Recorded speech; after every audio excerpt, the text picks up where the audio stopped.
नमस्कार, आप सभी को मेरा सादर प्रणाम। मैं हूं दमन तिवारी और आप सभी का स्वागत है अधिवक्ता महोदय में। क्षमा मांगने के साथ मैं अपने इस वीडियो की शुरुआत करना चाहता हूं। और क्षमा इसलिए क्योंकि आप सभी का एलएलएम का इंटरव्यू है, मुझे पता है, और आप सभी के पास आपके इंटरव्यू के कॉल लेटर्स भी आ चुके हैं। और आप सारे लोगों का, जो भी एलएलएम के हमारे साथ जुड़े हुए हैं लोग, उन सभी की ये इच्छा थी कि मैं एलएलएम के इंटरव्यू में पूछे जाने वाले सवालों को लेकर के एक वीडियो लेकर के आऊँ। और चूंकि लखनऊ विश्वविद्यालय एलएलएम प्रवेश परीक्षा में इंटरव्यू को पहली बार जोड़ा गया है, और जो चीज़ें पहली बार हो रही हैं, जो चीज़ें बिल्कुल नए सिरे से हो रही हैं, उसके विषय में जानकारी जुटाना भी अपने आप में एक जटिल काम हो जाता है, टिपिकल काम हो जाता है। खैर, मैंने काफ़ी सारे सोर्सेज से पता करके और काफ़ी सारे अनुभवी लोगों से बात करके कुछ टॉपिक्स ढूंढे हैं, कुछ विषय ढूंढे हैं, कुछ ऐसे बिंदु ढूंढे हैं जिनसे आपको कुछ मदद मिलेगी। तो इसलिए क्षमा इसलिए क्योंकि थोड़ा सा विलंब हुआ है, और मैं उसको बड़े शालीनता के साथ स्वीकार करता हूँ और प्रयास करूँगा कि आप सभी को इस वीडियो से लाभ हो और आप सभी का इंटरव्यू बहुत ही बेहतर हो जाए। तो जब हम बात करते हैं लखनऊ विश्वविद्यालय एलएलएम में प्रवेश के लिए आपके होने वाले इंटरव्यू की, तो आपका जो भी आपके ज्ञान का विश्लेषण होना है, जो भी आपके ज्ञान का परीक्षण होना है, वो आपने अपने ओएमआर में अपना आपने चीज़ें दे करके आए हैं, अपना 100% उसमें दे करके आए हैं। आपका जो एक परीक्षण है, आपका एक चरण है, वो आप पार करके आए हैं। अभी आपका इंटरव्यू है और आपका इस इंटरव्यू में ज्ञान के साथ साथ आपका व्यक्तिगत परीक्षण भी होना है, आपकी पर्सनालिटी का भी टेस्ट होना है। तो इंटरव्यू में जो पूछा जाने वाला सबसे पेट सवाल है, सबसे फेवरेट सवाल है इंटरव्यू बोर्ड का, कि आप एलएलबी करके आए हैं, आप लॉ के स्टूडेंट रहे हैं, तो आपका एलएलबी के दौरान सबसे फेवरेट सब्जेक्ट कौन सा था, सबसे पसंदीदा विषय कौन सा था। तो इस सवाल में आपसे उम्मीद की जाती है कि आप जिस भी विषय का नाम लें, आप इन लॉ ऑफ क्राइम्स बोलते हैं, आप सीआरपीसी बोलते हैं, आप सीपीसी बोलते हैं, आप टॉर्ट बोलते हैं, आप इंटरनेशनल लॉ बोलते हैं, आप जिस भी विषय का नाम लेते हैं, उस विषय में आपसे ये आशा की जाती है कि आपने विषय का जब नाम ले लिया है और उस विषय में आपसे कुछ भी पूछा जाएगा तो आप बताएंगे, बता सकने की स्थिति में होंगे। तो पहली चीज तो यह है कि जब आपसे पूछा जाए ऐसा आपका फेवरेट सब्जेक्ट, आपको एक बार मौका दिया जा रहा है कि आप उस विषय का नाम लीजिए जिस विषय में आप पारंगत हैं। तो प्रयास करिए किसी एक ऐसे विषय का नाम लेने का जो कि आपको बखूबी तैयार हो। किताब रटी हो, बेरेक्ट रटी हो, ऐसा ना तो मैं आपसे कह रहा हूं और ना तो टीचर्स आपसे आशा करते हैं, लेकिन आप कायदे से उस विषय से कम अवेयर हैं, आपको चीजें थोड़ी सी पता हैं, इसकी उम्मीद तो आपसे की ही जाती है। तो पहला सवाल तो ये पूछा जाता है आपसे कि आपका फेवरेट सब्जेक्ट कौन सा था पूरे एलएलबी के दौरान, आपके लॉ की डिग्री के दौरान। दूसरा सवाल आपसे पूछा जाता है कि आप क्या खास पढ़ के आए हैं, इंटरव्यू के लिए आप क्या खास पढ़ के आए हैं। अब आपसे पूछा गया है कि इंटरव्यू के लिए आप क्या खास पढ़ के आए हैं, तो जाहिर सी बात है आप जिस भी टॉपिक के विषय में बताएंगे। जैसे मुझसे पूछा जाता, मैं जाता एलएलएम का इंटरव्यू देने के लिए और मुझसे कुछ भी पूछा जाता, तो मैं जो ताजा ताजा पढ़ के गया होता, कुछ भी हाल का कोई घटनाक्रम होता, तो मैं जरूर बताता कि मैं इस चीज का अध्ययन करके आया हूं, मैं इस विषय पर तैयार हूं, मुझसे इस विषय पर सवाल पूछे जाएं। तो ठीक उसी तरीके से आप भी किसी ऐसे टॉपिक का नाम लीजिए जिस टॉपिक पर आपकी चीजें खूब कायदे से तैयार हो, ताकि आप उसके बाद बोर्ड को निराश ना करें।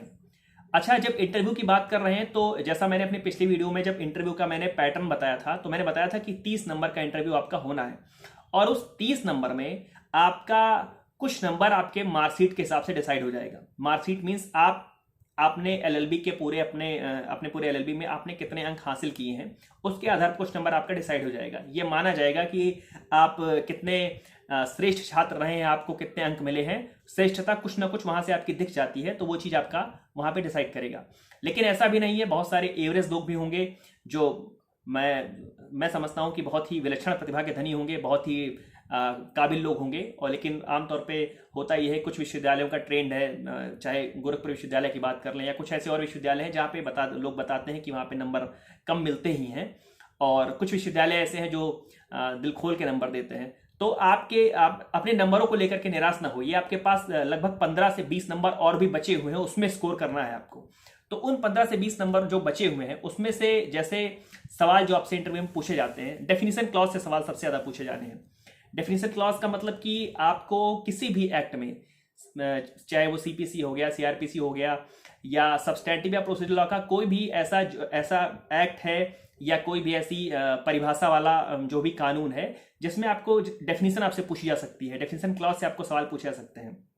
दूसरी चीज है, जो बहुत सारे प्रिंसिपल्स हैं, डॉक्ट्राइन्स हैं, चाहे जैसे डॉक्ट्रिन ऑफ इलेक्शन हो गया, और डॉक्ट्राइन ऑफ इलेक्शन टीपीए का हो गया, या कॉन्स्टिट्यूशन के बहुत सारे डॉक्ट्राइंस हैं, डॉक्ट्राइन ऑफ एक्लिप्स हो गया, डॉक्ट्राइन ऑफ रिपग्नेंसी हो गया, डॉक्ट्राइन ऑफ कलरेबल लेजिस्लेशन हो गया।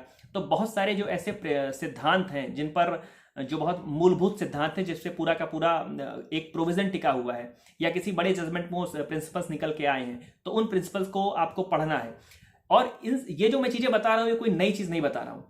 मैंने बार बार कहा है, अपने पुरानी वीडियोस में भी कहा है, कि जिस तरीके से आपने एलएलएम के एंट्रेंस को लेकर, एंट्रेंस के हिसाब से तैयारी की थी, उसी ही प्रकार से आपको यहां पर भी उपस्थित होना है, उसी तैयारी के साथ उपस्थित होना है। अंतर केवल इतना सा है कि आप जब एलएलएम का एंट्रेंस देने आए थे तो आपने कुछ खास चुनिंदा विषयों की तैयारी की थी। आपके पास जूरिस्प्रूडेंस था, आपके पास कॉन्स्टिट्यूशन था, आपके पास लॉ ऑफ टॉर्ट्स था, कॉन्ट्रैक्ट था, इंटरनेशनल लॉ था, और शायद एक आध सब्जेक्ट जो भूल रहा हूँ वो भी रहा होगा। उसके अलावा आप नहीं पढ़ के आए थे, आप सीपीसी पढ़ के नहीं आए थे, आप लोकल लॉज पढ़ के नहीं आए थे। लेकिन यहाँ आपको सीपीसी भी आपसे पूछी जा सकती है, आपसे लोकल लॉ भी पूछे जा सकते हैं। तो आप जिन विषयों को वहां पर छोड़ के आए थे, मैं उम्मीद करता हूं कि समय बिल्कुल कम है, मैं इसको स्वीकार करता हूं समय कम है, लेकिन मैं जानता हूं कि आप सभी ने एलएलबी में बहुत अच्छे से पढ़ाई की है और उन सारे विषयों का भी आप ज्ञान लेकर के यहां पर उपस्थित होंगे। तो डेफिनेशन क्लॉज के सवाल, प्रिंसिपल्स के सवाल, डॉक्ट्राइन के सवाल और रिसेंट लीगल डेवलपमेंट से सवाल, देश में, आपके प्रदेश में या आपके आसपास जो बहुत सारे ऐसे विधिक घटनाक्रम होते रहते हैं, विधिक विकास जिसको बोल सकते हैं, जो हालिया घटनाक्रम है, बहुत पुराने नहीं, बहुत दशकों पुराने, वर्षों पुराने की बात मैं नहीं कर रहा हूं, हाल के। क्योंकि इससे यह पता चलता है कि आप यूजी के छात्र रहने के दौरान आप लीगली कितने जिंदा थे, कितने जीवित थे, कितना आपने अगल बगल की चीजों को अपने महसूस किया है, कितना आपने अपने आप को लीगल फ्रेटर्निटी से जोड़ के रखा है। तो आपको जो रिसेंट लीगल डेवलपमेंट है, आपको उन सबके विषय में जानकारी होनी चाहिए, और एक विधि का छात्र होने के नाते भी होनी चाहिए। मैं केवल इंटरव्यू की बात नहीं कह रहा हूं, आगे भी आपको इन सारी चीजों से अवेयर रहने की आवश्यकता है। तो रिसेंट लीगल डेवलपमेंट से सवाल पूछे जाने हैं। दूसरी चीज ये है कि आप चूंकि पीजी के छात्र होने जा रहे हैं, आप लखनऊ विश्वविद्यालय एलएलएम में प्रवेश लेने के लिए आ रहे हैं, तो आप जाहिर सी बात है आप पीजी के छात्र होने जा रहे हैं, और रिजल्ट आए तो आप सभी पीजी के छात्र हो, ऐसा मैं उम्मीद करता हूं। आपके साथ ढेर सारी शुभकामनाएं हैं।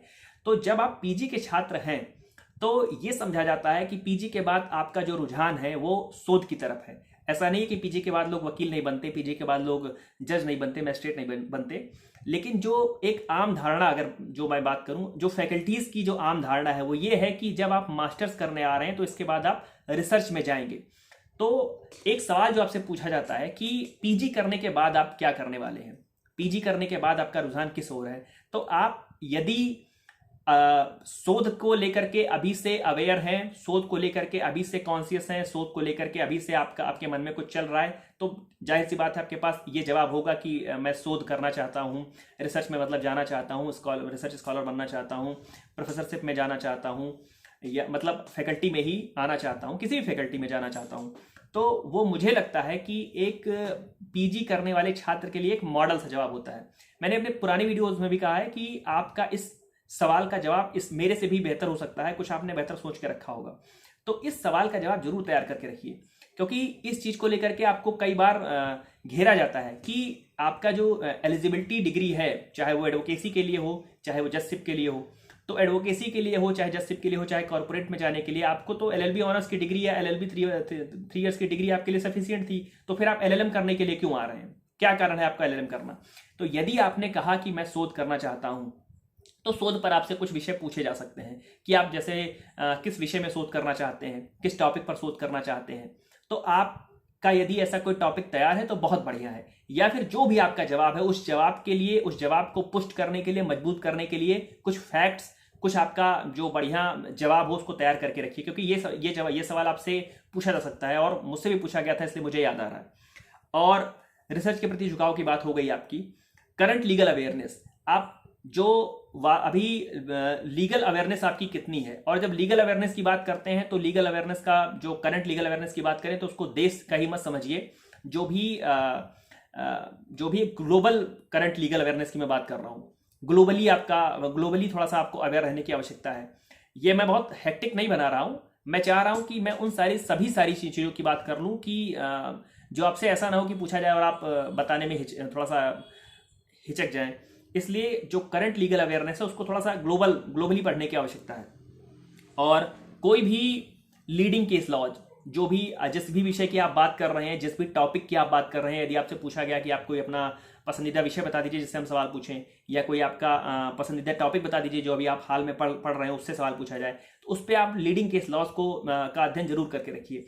क्योंकि मुझे याद आता है कि जब हम लोग का वायवा था तो उसमें भी टॉपिक्स जब ऐसे हम लोगों ने बताए थे तो उसमें केस लॉस हम ही लोगों से पूछा गया था कि अच्छा इस टॉपिक पे ये वाला केस आपने पढ़ा होगा, तो बताइए इसके फैक्ट क्या थे या इसका पूरा इसका रेशियो क्या था। तो उस टॉपिक के लीडिंग केस लॉस का अध्ययन आपको करके रखना है। और कोई नया कानून यदि बना है, और जैसे रिसेंट लीगल डेवलपमेंट की बात कर लें तो जो चाहे किसान बिल की बात कर लें या ओबीसी रिजर्वेशन का जो अमेंडमेंट हुआ, इन सारी चीज़ों को लेकर के आपको थोड़ा सा अवेयर रहने की आवश्यकता है। इस पर आपकी राय पूछी जा सकती है कि आपकी राय क्या है। देखिए, ये आपका जो इंटरव्यू है ये आपको कोई नौकरी देने वाला इंटरव्यू नहीं है कि आपसे सैलरी डिस्कस करनी है या आप कितने घंटे काम कर सकते हैं ये डिस्कस करना है। इसमें ये डिस्कस करना है, फैकल्टीज को डिस्कस करना है कि आप हम जो पीजी का छात्र होता है, जो रिसर्च स्कॉलर होता है, उसको विश्वविद्यालय, उसको संकाय अपना असेट मानते हैं, अपनी संपत्ति मानते हैं कि वो स्वयं का विकास तो करेगा ही करेगा, वो साथ साथ संकाय का विकास करेगा। उसका रिसर्च, उसका पेपर छपेगा, उसके आर्टिकल्स छपेंगे तो उसके साथ विश्वविद्यालय का नाम आगे जाएगा। तो आपसे ये उम्मीद की जाती है कि आप अभी से अपनी एक सक्षम राय, आप अपनी एक मजबूत राय रखने में माहिर हो जाएं। आपसे पूछा जा सकता है कि आपका फला कानून पे, फला विषय पर या फला अमेंडमेंट पे या फला घटना पे क्या राय है। तो जाहिर सी बात है आप सभी विद्वान हैं और आप सभी होनहार हैं, तो यहाँ तक आ रहे हैं, यहाँ तक पहुंच रहे हैं, तो आप सभी को अपनी एक राय इन सारे विषयों पर बना करके रखनी है। और वो राय आपकी राजनीतिक ना हो, वो राय आपकी बायस्ड ना हो, वो राय ऐसी हो कि जो एक लॉ के स्टूडेंट की हो, एक लगे कि एक विधि का छात्र बोल रहा है, ना कि किसी पॉलिटिकल पार्टी का कार्यकर्ता बोल रहा है। तो ऐसी राय अपनी विषयों पर आपसे पूछी जा सकती है। और पीजी के बाद आपको क्या करना है इसकी बात मैंने कर ली। और जो एक सबसे बड़ा सबसे अहम फैक्टर है इन सारे इंटरव्यूज का, वो ये है कि पैनल में कौन बैठा हुआ है। अब यकीन ये एक इमेजिन करिए कि जो आपका पैनल है, आपने सोचा है मन में, जैसे मेरा वीडियो आपने देखा और आपने सोचा कि ठीक है मैं ट्रांसफर ऑफ प्रॉपर्टी एक्ट बोलूंगा जब मुझसे मेरा विषय फेवरेट विषय पूछा जाएगा। और वहां पर यदि बैठा है एक ऐसा टीचर जो कि एडमिनिस्ट्रेटिव लॉ का एक्सपर्ट है, जो कि एनवायरमेंट लॉ का एक्सपर्ट है, जो कि कंपनी लॉ का एक्सपर्ट है, तो हो सकता है वहां पे ये वाला जवाब काम ना आए। वहां पे तो मुझे क्षमा करिएगा, लेकिन काफी हद तक वो एक्सपर्ट का जो पैनल है जो आपसे सवाल पूछ रहा है उसके भी मूड पे, रुझान पे काफी कुछ निर्भर करता है। लेकिन वो तो खैर बात की बात है, हमारे हाथ में जो है वो हमें करना है। हमको इंटरव्यू के लिए कायदे से बिल्कुल शानदार तरीके से प्रिपेयर करके जाना है। और वो शानदार तरीके की प्रिपरेशन तभी हो सकती है जब आप एक संपूर्ण विधि के छात्र के रूप में वहां पर उपस्थित हो। ऐसा नहीं है कि मेरा सब्सटेंटिव लॉ बहुत बढ़िया है या मेरा प्रोसीजर लॉ बहुत बढ़िया है या मेरा लोकल लॉ बहुत बढ़िया है। तो आप थोड़ी सी संपूर्णता लाने का प्रयास करिए। उस दिन जिस दिन आप आ रहे हैं तो संपूर्णता लाने का प्रयास करिए। और एक कोट मुझे याद आ रहा है कि आप, वो इंग्लिश में है कि आप कन्विंस नहीं कर सकते तो कंफ्यूज कर दीजिए। तो शायद मुझे ये चीज़ यहाँ पे नहीं कहनी चाहिए थी, लेकिन हाँ, यदि आप कन्विंस नहीं कर सकते हैं तो कंफ्यूज कर सकते हैं, क्योंकि आप सभी लॉ के छात्र हैं, हम सभी लॉ के छात्र हैं। और आप सभी को बहुत ढेर सारी शुभकामनाएं। कुछ मैं फिर से अपनी बात दोहरा दूं कि मैंने अपने अनुभव के आधार पे और बहुत सारे अपने फैकल्टी से बात करने के बाद में और बहुत सारा अपना एक स्टडी करने के बाद में ये पाया है कि ऐसे कोई स्पेसिफिक एक सवाल मैं आपको नहीं बता सकता हूं कि आपसे पूछा जाएगा कि आर्टिकल 14 कॉन्स्टिट्यूशन ऑफ इंडिया क्या कहता है, या रेस जेस्टे क्या है, या रेस जुडिकेटा क्या है। लेकिन मैं एक चीज ये जरूर बता दूं कि ये तीन चीजों की मैंने बात की, ये सभी बहुत प्रसिद्ध और बहुत स्थापित सिद्धांत हैं। रेस जेस्टे की मैंने बात की, चाहे रेस जुडिकेटा की बात की, चाहे आर्टिकल 14 की बात की, बहुत ही पॉपुलर चीजें हैं। इन पर सबकी पकड़ होनी चाहिए और इन पर सभी विधि का कोई भी छात्र हो, वो किसी भी स्ट्रीम का, मतलब किसी भी त्रिवर्षीय पाठ्यक्रम का हो, पंचवर्षीय पाठ्यक्रम का हो, उसकी ये चीजें तैयार रहनी चाहिए, क्योंकि बहुत पॉपुलर चीजें हैं, बहुत फेमस चीजें हैं। तो आपको एक यूजी के छात्र के तौर पर रिकॉग्नाइज किया जाएगा यहाँ पर, इसलिए आपको यूजी का जो आपका पूरा सिलेबस है उसके विषय में आपसे पूछा जाएगा।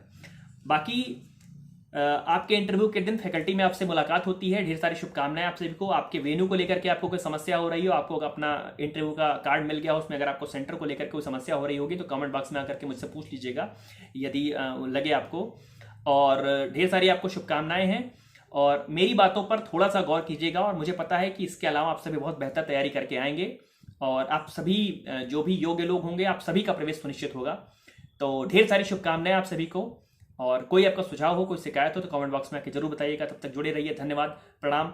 और साथ में शायद अगर कोई एलएलबी त्रिवर्षीय पाठ्यक्रम का इसमें आप इसको सुन रहा हो, वीडियो सुन रहा हो, या आपके साथ का कोई एलएलबी त्रिवर्षीय पाठ्यक्रम का हो जो अपने चैनल से जुड़ा हो, उसको जरूर कहिएगा कि मैंने करीबन 45-46 लोगों से अभी, चूंकि कोई भी बात ऐसे अपने आप से कह देने से बेहतर है कि उसको लोगों से पूछ लिया जाए कि उनका पेपर कैसा हुआ था, उनकी पेपर का हिसाब किताब क्या था, उसके आधार पे कट ऑफ की बात की जाए, उसके आधार पे उस चीज़ का विश्लेषण किया जाए। तो इसलिए मैं एलएलबी त्रिवर्षीय पाठ्यक्रम के लिए भी रुका हुआ हूँ और मुझे कल तक का समय दे दीजिए। मैं कल तक एलएलबी त्रिवर्षीय पाठ्यक्रम की कट ऑफ और सीट्स को लेकर के आपके समक्ष उपस्थित होऊंगा। तब तक जुड़े रहिए आप सभी। अधिवक्ता महोदय से सादर प्रणाम। आप सभी को ढेर सारी शुभकामनाएं।